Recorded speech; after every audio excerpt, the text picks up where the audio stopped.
할렐루야. 오늘 수요일 말씀은 출애굽기 4장 말씀을 통하여서 너희에게 행할 일을 가르치리라 라는 말씀으로 은혜를 나누고자 합니다. 우리 하나님께서 또 모세에게 이스라엘 백성들을 출애굽시키시고 가나안 땅으로 인도하실 계획을 말씀했습니다. 여전히 하나님께서는 지금 우리가 출애굽기 4장을 대면하고 있지만 출애굽기 3장의 떨기나무 가운데서 모세에게 나타나셔서 말씀하고 있는데 지금 4장 내용도 떨기나무 가운데 있는 상황입니다. 떨기나무 가운데서 하나님께서 계속 말씀하고 있는 거예요. 네가 선 곳은 거룩한 곳이니 네 발에서 신을 벗으라. 신을 벗고 나서 하나님과 계속 대화를 나누고 있습니다. 그 대화 가운데에서 하나님께서 이스라엘 백성들을 출애굽시키시고 가나안 땅으로 출애굽한 이유 가운데 가나안 땅으로 인도할 계획을 말씀을 하셨던 것입니다. 가나안 땅으로 인도해 들으시라는 하나님의 계획을 듣고도 의심을 거두지 아니하는 모세의 모습을 볼 수가 있습니다.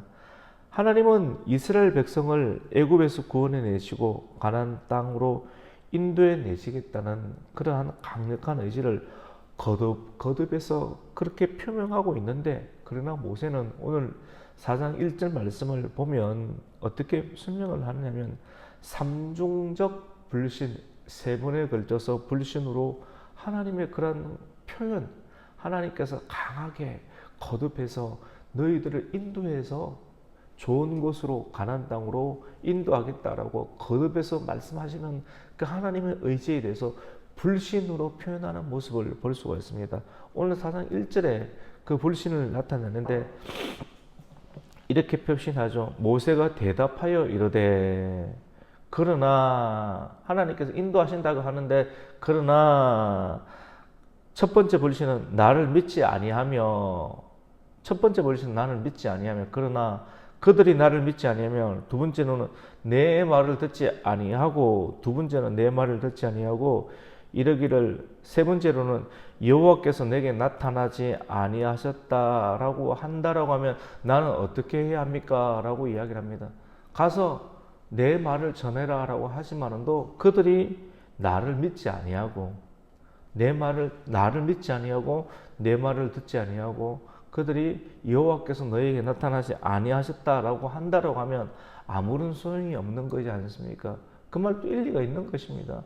하나님, 그럼 이때는 어떻게 해야 합니까? 라고 말하니까 하나님께서 이런 삼중적 불신에 대하여서 우리 같으면 믿고 그냥 그대로 가면 되는데, 모세는 굉장히 꼼꼼했던 것 같아요. 이런 경우의 수가 발생했을 때 주님 어떻게 하면 좋겠습니까? 라고 말씀을 했을 때 주님께서는 세 가지 기적으로 확신을 베풀어 주었습니다. 그 세 가지 기적의 부분이 나오는데, 첫 번째 기적이 무엇이냐면 손으로 나오는 내용인데요. 첫 번째 내용은 그가 손에 들고 있는 것이 무엇이었습니까? 모세의 손에 뭘 들고 다녔습니까?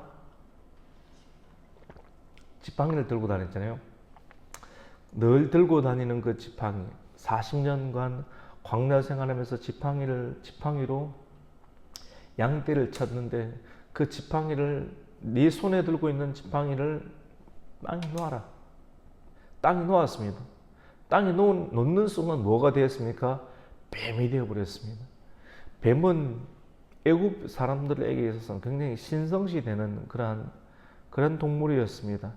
그리고 신성시되는 동물이기도 하지만 또 뱀은 누구를 뜻하느냐면 영적으로는 마귀 사탄을 뜻하기도 하고 실질적으로 바로 왕, 바로를 두려워했거든요. 하나님의 종이 세상을 두려워하지 않아야 되고 마귀를 두려워하지 않아야 되고 세상의 왕을 두려워하지 않아야 되는데, 모세의 마음 가운데는 자기를 행할 수 있는 바로 왕을 두려워하는 마음이 생기는 거예요. 근데 이제는 너는 내 손에 있을 것이다. 지금 지팡이를 하나님께서 내 손의 지팡이다.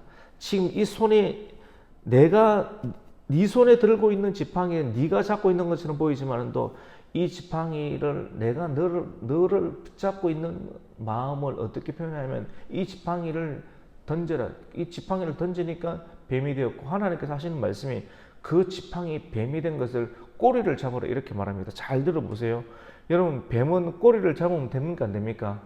꼬리를 잡는 순간 어떻게 됩니까? 뱀의 머리가 물어버리는 것이거든요. 그런데 상식이지만 상식과 하나님 말씀이 충돌할 때가 있습니다. 그때 하나님의 말씀을 들으면 안 돼라고 생각하지 아니하고 하나님 말씀을 믿고 꼬리를 잡았습니다. 왜냐하면 하나님의 말씀이야. 하나님 말씀대로 이 바로 왕은 뱀이 바로 왕이라고 말씀했지 않습니까? 바로 왕은 하나님에 비하면 꼬리밖에 되지 않아. 하나님의 바로 왕은 하나님의 말씀에 비하면 꼬리밖에 되지 않아. 하나님의 말씀이 머리야. 말씀이 꼬리밖에 되지 않은 것은 그냥 꼬리를 잡아버린 거예요.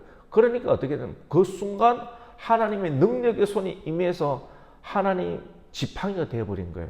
그래서 내가 너와 함께 하겠다. 결국 이 지팡이를 통해서 하나님께서는 이스라엘 백성들을 구원의 홍해를 허락하여 주시고 이스라엘 백성들을 구원시켜 주시는 놀라운 역사를 베풀어 주셨습니다. 이 기적을 첫 번째 딱 베풀어 주셨습니다.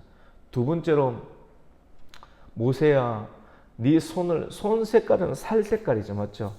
살색이를 더 이상 설명은 불가능하죠.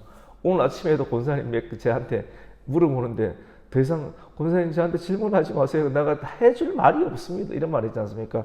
살 색깔입니다. 살 색깔을 다른 색깔로 노란 색깔과 흰 색깔을 좀 섞습니다. 이렇게 설명해 줄 수가 없어요.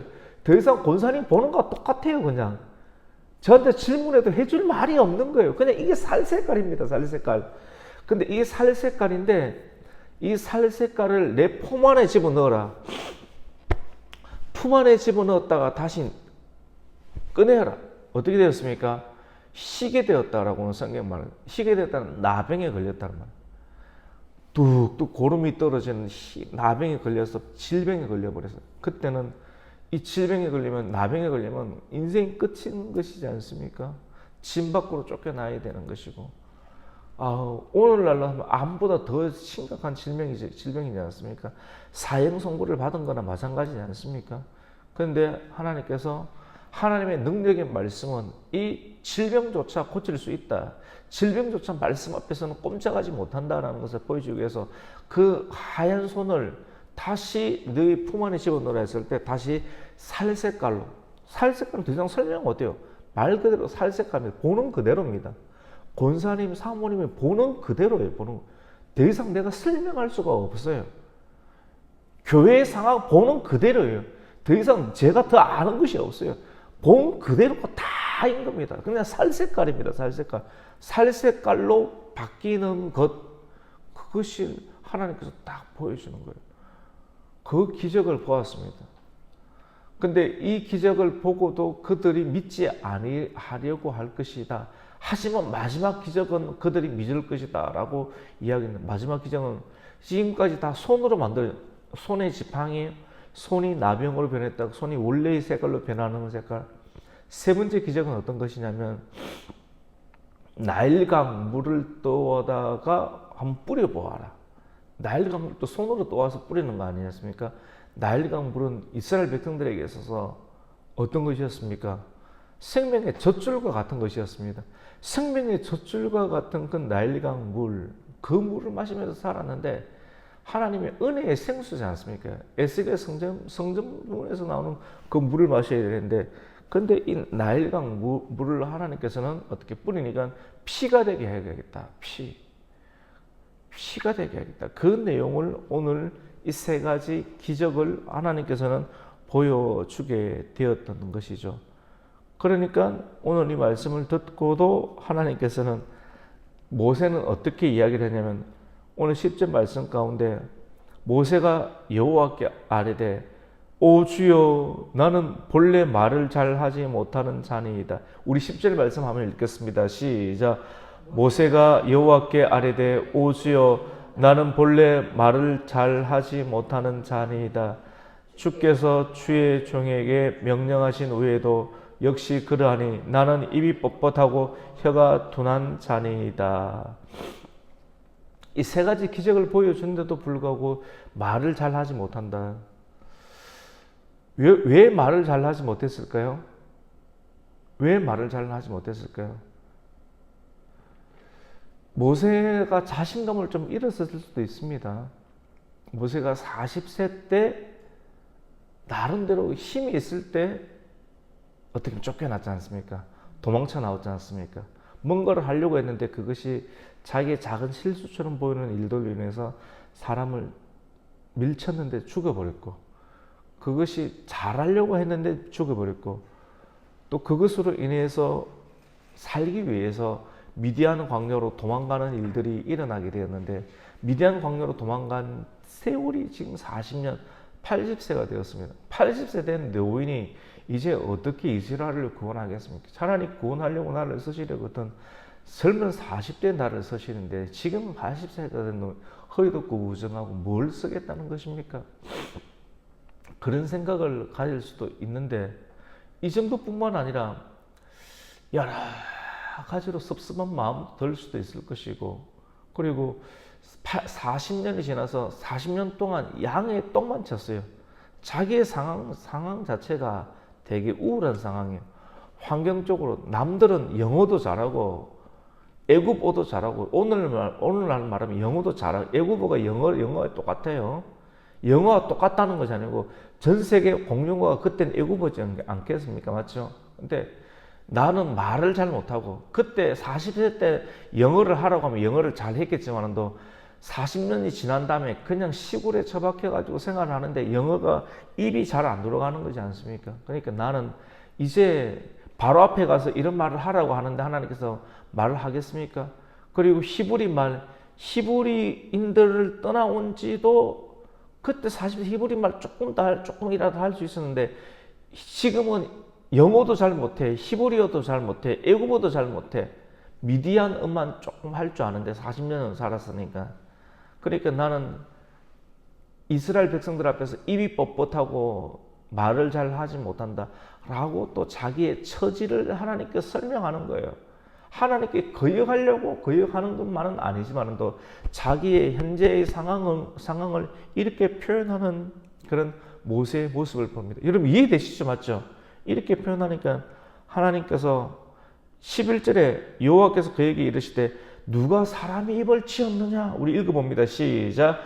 여호와께서 그에게 이르시되 누가 사람의 입을 지었느냐? 누가 말 못하는 자나 못 듣는 자나 눈 밝은 자나 맹인이 되게 하였느냐? 여호와가 아니냐? 나 여호와 아니냐? 입을 지었느냐? 누구냐? 걱정하지 마라. 내가 네 입에 말을 넣어 줄 것이니라. 12절에 가라. 내가 내 입과 함께 있어 할 말을 가르치리라 라고 말했습니다. 그러니까 모세가, 근데 여기서 네 알겠습니다, 하나님 알겠습니다 라고 해야 되는데 여기까지는 하나님 인정했어요. 근데 모세가 너무 거부하는 거예요.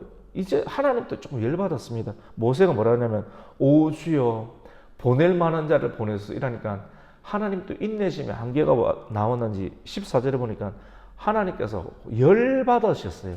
화가 났습니다. 우리 화가 난 하나님의 모습을 볼까요? 우리 14절 읽습니다. 시작.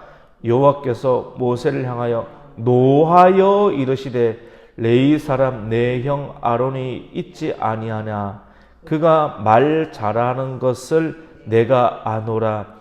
그가 너를 만나러 나오나니 그가 너를 볼 때에 그의 마음에 기쁨이 있을 것이다. 아론이 있지 않느냐? 네보다 3살 많은 아론이 있지 않느냐? 너는 지금 80세, 아론은 지금 83세. 아론이 곧 나올 거다. 너를 맞이하라. 아론 맞을 준비를 해라. 아론은 이스라엘 진중에 있으니까 말 잘할 거다. 히브리어 말 잘할 거다. 모세는 어릴 적부터 강물에서 또 떠내려가다가 바로 공주에 태어나서 애국 언어를 쓰지 않습니까? 맞죠? 그리고 그의 형은 어머니 요게벳하고 같이 살았기 때문에 히브리 언어를 잘할 것 아니겠습니까? 그러니까 하나님께서 너에게 할 말을 모세에게 넣어주고 이스라엘 백성들이 할 말은 모세 네가 아론에게 말하면 아론이 다 말 잘하게 할 거니까 그런 걱정은 하지 말라라고 이야기를 합니다. 그 내용을 오늘 15절, 16절에 있습니다. 기가 막히죠. 우리 15절을 읽습니다. 시작. 너는 그에게 말하고 그의 입에 할 말을 주라. 내가 내 입과 그의 입에 함께 있어서 너희들이 행할 일을 가르치리라. 기가 막히죠. 하나님께 이렇게 함께 협력을 하겠다라고 한 것입니다. 오늘 말씀의 제목을 너희들이 행할 일을 가르치리라. 하나님께서 우리를 부르시고 우리에게 사명을 맡기실 때 하나님께서는 우리에게 행할 일을 이미 가르치시고 행할 능력까지 주시는 줄 믿으시기를 축원합니다. 이미 다 가르치시고 능력까지. 입을 만든 네가 누구시냐? 내 입에 말을 넣어주리라. 하나님, 내가 입이 뻣뻣합니다. 걱정하지 마라. 말할 수 있는 사람까지도 동력자도 붙여주겠다라고 말합니다. 하나님께서 놀라운 말을 마지막 16절에 말하는데 그가 너를 대신하여 백성에게 말할 것이다. 그는 내 입을 대신할 것이고 너는 그에게 뭐가 되겠다는 말합니까? 하나님같이 되리라. 하나님처럼 네가 말을 넣어줘. 너는 하나님이 아니지만도 네가 말을 넣어주는 1인자가 될 것이다. 그리고 아론이 대신해서 말을 전달할 것이다. 그리고 너는 이 지팡이를 손에 잡고 이것으로 이적을 행해라. 그러면 나의 계획이 너의 순종을 통해서 드러나게 될 것이다 라고 오늘 말씀을 했습니다. 오늘 꼼꼼하게 말씀을 다 전해 주었습니다. 오늘 이 말씀을 통해서 모세를 부르시고 모세에게 사명을 주시는 하나님을 보게 되었습니다. 모세를 부르시고 모세에게 사명을 주시고 모세를 설득하시는 하나님의 역사가 있듯이 오늘날에도 우리를 부르시고 우리에게 사명을 주시는 하나님을 여러분이 만나게 될 때 모세가 했던 일들을 기억하면서 너무 거부하지 마시고 아멘, 하나님 그렇게 순종하겠습니다 라고 아멘으로 순종할 수 있는 여러분이 되시기를 예수님의 이름으로 축원합니다. 아멘. 하나님 아버지 감사를 드립니다. 오늘 수요일 새벽도 우리를 깨워주시고 출애굽기 4장 말씀을 통해서 말씀이 그러한가 상고하게 해주시니 감사를 드립니다. 날마다 말씀을 상고하고 말씀 안에서 하나님의 지혜와 총명의 영을 받아서 오늘날 이 시대를 살아갈 수 있는 지혜와 총명의 사람 되어서 하나님의 뜻을 이루게 하여 주시옵소서. 감사드리며 예수님의 이름으로 기도드립니다. 아멘.